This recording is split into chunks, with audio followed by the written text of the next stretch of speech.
This year we've got some really brave individuals who are willing to talk about their past experiences and share a little bit about what's worked for them.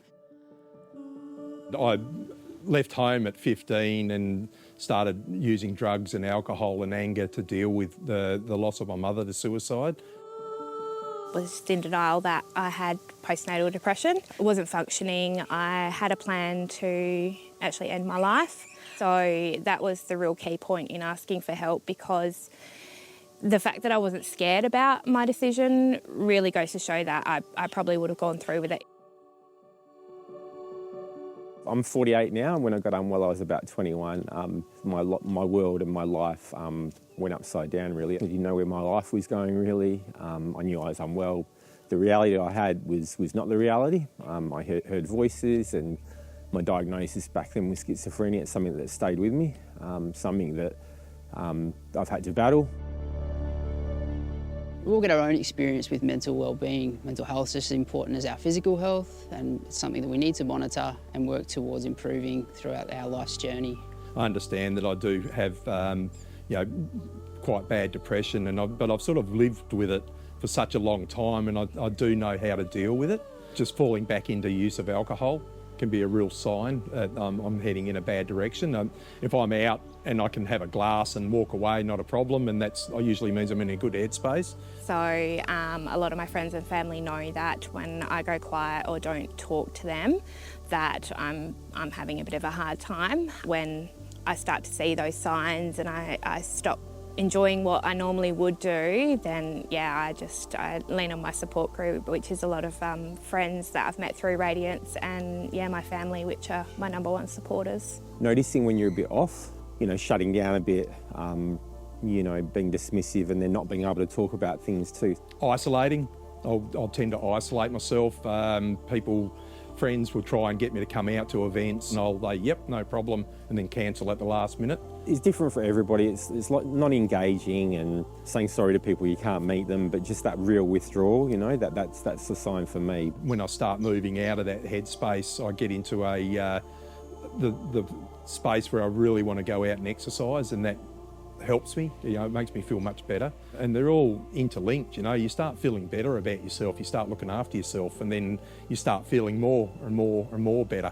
Or, excuse the English. So CJ from Radiance got me into the mother and baby unit up in Perth, so off we went for a couple of weeks.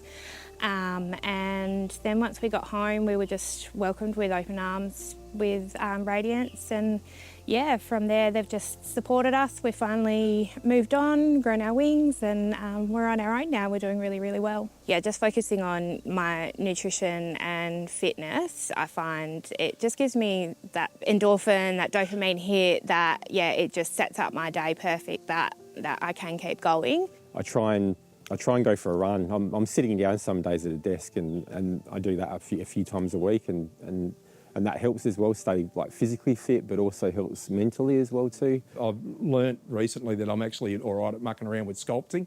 I used to be a plumber, a tradesman in the past life, and I used copper, and art is incredible. Art as a medium for healing and moving on through these situations is a really, really powerful thing. My advice to people would be find something that you like doing as well, whatever that is, and not be guided by money. I lost my son to suicide as well, and I noticed after that loss that, that impossible grief and depression that goes with it for me. Once I'm out in the forest hiking, it's almost instant relief. You can take your mask off and I can scream and cry, and you don't have to pretend that everything's all right. I also volunteer for Radiance. Being able to nurture those mums and look after those babies, knowing that I was once in that space, it's just so rewarding. And I always, Thursdays are my favourite days. I walk out and I feel incredible, and yeah, it's just amazing. Helping other people, I find this is really, really fantastic medicine, and it's been proven that people stepping up and helping other people through that process helps us just as much. LAMP was another one that reached out to me. So when I got out of the mother and baby unit, I was linked up with community mental health.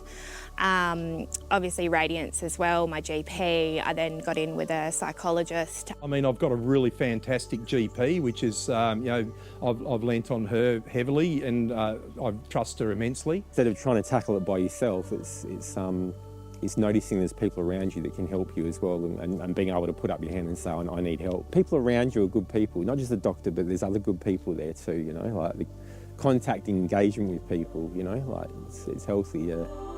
We hope these stories of lived experience have helped give you some information and insight and ways that you might be able to access mental health support for yourself, your friends or your family.